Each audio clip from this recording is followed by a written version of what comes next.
Hello, everyone. Welcome back. My name is Jeff Mendelson, and this is the One Big Tip podcast. Joining us today is Matt Bertulli, CEO of eco-friendly companies LOMI and PELA, a company on a mission to eliminate 10 billion pounds of waste from global landfills by 2028. PELA has been around for over 10 years and has helped over 1 million customers make the switch to more eco-friendly products. PELA is famous for being the creators of the world's first compostable, got that word wrong, compostable phone case, Apple Watch strap, and AirPods case, and fully biodegradable sunglasses, even the lenses. We're going to hear from Matt today about how he and the LOMI team fight for building teams based on trust, awareness, and a focused mission. It's going to be a great conversation today. Matt, thank you so much for joining me, and welcome to the show. This is going to be a lot of fun. I like this topic. All right, cool. So tell us a little bit about your background. You know, it sounds like it sounds like you guys are product guys on a mission. And I want to dive into that. Tell us a little bit about who you are and what makes you so amazing. Yeah. I mean, well, that's subjective. Look, I'm a software engineer, a recovering software engineer. We'll go there. That turned into a marketer. So I've been an entrepreneur now for 15, 16 years. This is sort of like this group of companies is my second, like really big venture. I sold my first one in 2018. And I think I describe myself like I'm a marketing product first CEO. Like there's all kinds of different CEOs, but that's like, if I'm going to give myself a label, it's probably there. Okay. So when you're talking about a product first, like a product first CEO, product first company, that can be a really tall order. Like we see a lot of things like that, for example, on Shark Tank, where people try to come in and, like with one or two products and try to make a huge business out of it. Like it's got to have longevity. It's got to, it's got to be something that's really easy for people to understand and for people to buy and to use. How do you, what's your process then for coming up with some of the ideas for these products and then seeing how well they stick and what kind of longevity they get? Yeah. I mean, that's why I like say product / marketing, because I think that, there's lots of great inventors out there, but they never get their product to market. And you've seen this, you've heard it before, right? Like the best product never wins. So, the marketing piece is where the customer comes in and where the market comes in. My view is, there is no business unless you can get a customer that really buys into it. And I mean, like really buys into it, right? Like our goal is to always have fans, not to have customers. And that's a high bar to set for any business. But I also believe that we're going to talk about trust today, right? With teams. And I do believe that as a company and as a leader, the thing you're building is trust, and that trust takes time. And that's actually where fans come from, right? Is they know that you're going to show up consistently all the time. That's really interesting. So just thinking about, some of the products that I read in the bio, right? About an iPhone case, that is biodegradable, an Apple Watch strap, things like that. These are things that you buy once and for the most part forget about, but it does become part of your identity, right? Very much how the iPhone itself is part of your identity. The case that goes around it also becomes, and it's something, and it's subtle, right? It's like wearing the Rolex watch, it's like, then you can tell the guy's rich or not, right? How do you feel that some people buy into this, is it something innate that they see or subliminal, or is it something that you actually have to go out and, really punch them and say hey guys, look at us. We're biodegradable and, and this is why. Yeah. I mean, look, with PELA case, when we launched that product, we tried a whole bunch of different messages for different sort of avatar, right? And then we stumbled across this customer that identified, speaking of identity, they would very into this zero waste movement, living with the least amount of waste. So in a phone case is absolutely, it's one of those products that you buy and you don't really change until you buy a new phone. Although a lot of people change them for fashion reasons. But it's a product that's very visible. And I think that's what makes that business work so well. It is kind of like a watch, or it is sort of like the sunglasses you wear. It's a thing that you carry around and use a lot. And then when you're in social settings, like you go out for dinner or breakfast or brunch with somebody and they put their phone on the table and they typically put it screen down. So it's something that they show off, right? Now, we had this problem in that we were selling a product, solving a problem that nobody ever thought of before, which is like, does the phone, like what happens to old phone cases? We sell 1 billion of them a year in the world. Like, where do they go? So we had to go and create the problem before we sold the solution to it. Had to do the same thing with LOMI, by the way. It's like creating a category is the hardest type of business building. It tends to have the biggest upside, but it does mean that like this is a non-obvious solution to a very non-obvious problem. Both products fall into that sort of line of thinking. It's, I love the way you touched onto that, because part of, what we're going to talk about next is, building the team in order to get everyone to think alike, right? And get everyone to be on the same page, and also explore, toss around, discard, is this avatar really who we're talking to, or are we talking to a subset of that, or just their subconscious and not their real conscious? Like, how does that work, right? Because basically what we're talking about here is, you can't do everything on your own, right? You have to get a bunch of people also to buy in and have the same values.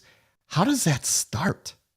I mean, look, I believe that if you can't get, if you can't build a team and scale a team to buy into the mission, right, and the values, then how could you ever expect a consumer or a customer, whatever your customer is, B2B, B2C, it doesn't matter. It doesn't make sense to me that if you don't have your own house in shape, that like somehow people are going to follow you externally. Like, that doesn't check. So for me, like, the businesses that grow the fastest are the ones that grow their teams the fastest.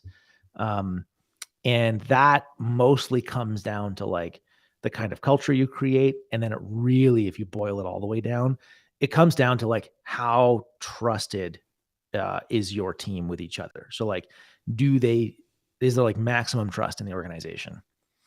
And that means a lot of things, which I'm pretty sure we're going to get into today. But I think that that's foundational for any business, no matter the size and no matter how big your vision or mission is. So let's break that apart a little bit. I mean, first of all, you have to get your founding team in order, right? Mm-hmm. Your leadership team, and these are the people who are gonna help you carry the flag in order to move forward, right? Yes. So you have to have a lot of trust in building this team, people you've worked with before, people who come with stellar reputations. What else do you look for when you're building a leadership team to help you with this mission? So we've got a rule here, and I think anybody can just take this and just steal it, right? Our rule starts top down, but it's for all hiring. So we look for 3 things in every single person. We look for humble, hungry, and smart. And the reason we want all 3 is that it's very easy to find ambitious people in the world, and it's very easy to find smart people. It is hard to find those 2 things, and also some humility. And when you're trying, like, we view ourselves as a mission with a business, right? So when we're trying to do something bigger than just like the goal of making money, the humility piece becomes really important, because like doing what we're doing is not easy. It means you're going to screw up a lot. And when you screw up as much as we have to like that volatility to get to where we want to go, if you don't have the humble, like the team will fall apart. So my executive team, the C-suite, every single one of them checks that humility box first and foremost. The hungry and the smart are, I mean, if you're not hiring hungry and smart people, what are you doing? Right. No, I totally agree with that, because basically what happens is that if they're not willing to go the distance and to put in the hours in order to execute on this mission, you're right. It's just like, what are we doing here? Yeah. Let's talk a little bit more about the humility piece, because I think that's important. What kind of character traits then, are you looking for, after that support the humility piece, right? Because it's not enough to just say, well, hey, I'm all for saving the world, right? There's got to be a little bit more depth to that. Yeah. I mean, the 2 that I'm like, empathy and integrity, I guess, would be the 2 that you go after, or at least that I would think about first. Like, I sort of think, I believe that like trust is, we all know how to build trust Everybody, like, we're born this way, right? What I think we all lose sight of is how it erodes over time. So when I'm looking at like building our own team, the thing that I care the most about is actually is the all the traps, and I can go through, I've got a bunch, but like all the traps that we all fall into that over time erode trust. And integrity and empathy would be like the two things that you're always looking for in every new hire, right? Um, and I think that like there's also traps with those two things. So like with empathy, you can hire a leader who is like super empathetic, but then they can direct it at one person at a time, and they sometimes lose sight of like the whole. Like every leader in an organization, you have to remember like you're taking care of the whole organization. It isn't just one person. And so like every single good character trait that you're looking for comes with but here's the line that you don't want to cross with that good thing. So keeping all of those traits in line, right? And keeping everybody on mission, right? I'll be honest. I used to work for a credit card payment processing company, right? And there was just like one day that they just told us, all right, everybody, let's all get in a room, and they all made us write a mission statement. Right. And we all had to, it was like a 50-person team, and we all had to go finish this up. I felt like I was in a Dilbert cartoon. Right. And I was just like, wait a second, like we're doing, we're performing calculations, we're managing risk, we're enabling companies in order to make more money, in order to, process, process credit cards on the internet. Now we got to write a mission statement about it. I mean, yeah, the Google started with do no evil, right? Sure. And, look where that got them. Right. And, and you have the Think Differently campaigns, and to just do it. What are some of the more interesting aspects you've seen about, creating those mission statements and really getting people to buy in? And have you ever just gotten rid of somebody because they're like, hey, something, you're just not embodying our core values. This is not going to work for us. I mean, we hire and fire in our values, right? But like, so that's your question on mission statement's interesting. I believe most businesses shouldn't have some like, altruistic thing, right? Like a lot of businesses, you're just a business, and it's okay to just say that. Like, we process credit card transactions. That's great, right? You don't need to be like, I'm here to solve, I don't know, pick a social issue. Like, you just don't need to do that. It just comes across as like fake and crappy, and nobody believes it anyway. So like and number two, getting people in a room to come up with that mission statement is also just not how they work, right? Like the Google's, do no evil thing came from probably one person, right? That person was likely the founder. And it started there. Now, eventually things evolve. And I think that brings me to the third thing, which is whatever you think your mission is, or whatever you think your values are, it's in your best interest as a leader, if you're going after trust, to not hold them so tightly, right? It's actually a great thing to be adaptable, and even missions change. Like when I first invested in this company and joined Jeremy as his partner, and then Brad joined me, it was three of us. Like we were a phone case, like we were making phone cases out of plants. And now we've got this much bigger sort of like waste obsession to solve like a set of problems around waste. And every single year it seems to evolve, right? So like thematically we're solving for a waste, but we don't have like a very specific unbreakable mission statement. I just think that that's disingenuous. Like you can't do that. Your team's they're going to smell that. What's interesting here is that by allowing yourself the grace of allowing the mission to change, to morph, to just sort of turn, to grow up, right? And, into something like, I think that's one of the things that's really paramount about thinking this way. You don't always have to, we all want to save the world, but it's like, I challenge people all the time. Like, please give me something a little bit more concrete. Yeah, I want to save the world, but I'm not driving a Tesla just yet. Right. Right. I want to, We have recycle bins in my garage, but I'm not sitting there and separating the aluminum from the plastic, right? Right. I'm just putting all the recyclable stuff in the recyclable bin, Yep. right? So there are little things I can do, and there are little things that's like, something I just don't have the time for, right? That applies to your culture too. Like in a company, like when you're building a team, I love this concept of like perfect is the enemy of progress, right? That Hmm. I don't understand where we came up with this, like the way that we evaluate people is in like how close to perfect they are.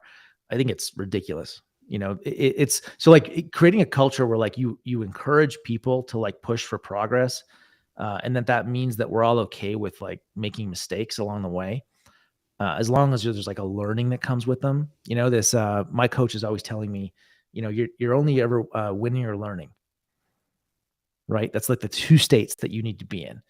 And that little hack mentally for me is like, okay, now I can teach my team this. And it's amazing. Now like we have a culture where people are not afraid to try. So what's really cool about that is, there are a lot of names for this: failing forward, Sure. right? Or learning from your mistakes, things like that, right? Now, there have to be some guardrails on Mm. something like that, right? What kind of guardrails do you impose on yourself and your leadership team when you're in that learning phase as opposed to the winning phase? Ooh, that's good. Yeah, I mean, the fail forward and like the, move fast and break things. Again, I think there's a fine line there. Um, I think the goal should always be to like do your best work. That's number one. So it's like do your best work and then within the constraints that you're currently given. That could be capital, that could be team size, it could be calendar time. Lots of constraints exist in business. So you always need to understand what you're working with.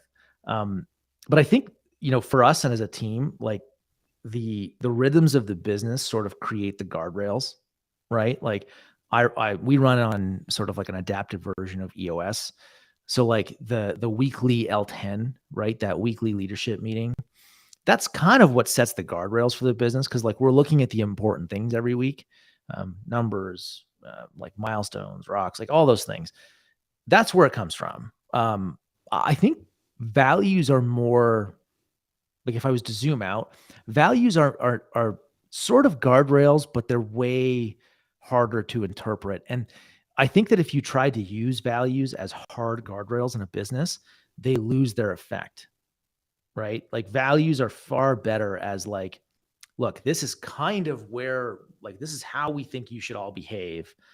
And if you are unsure of something at any given, revert to the values. Like if there's nothing else at your disposal to help you make a decision, revert to values. But otherwise, we have tactical, like day to day, week to week execution things. That's the guardrails in the business. I love it. Thank you so much for articulating that for us. Matt, where can people learn more about your company, and how can they reach out to you directly if they want to learn more? Yeah, LOMI.com, LOMI.com. It's 4 letters. It's really easy. And if you want to find me, I'm all over Twitter. That's kind of where I sort of like brain dump most days. And it's just M Bertulli is my Twitter handle. Amazing. Matt, thank you so much for joining me. This has been a great conversation. I love talking about this stuff, and I Yeah, really man. appreciate you breaking down these concepts. So Yeah, it's fine.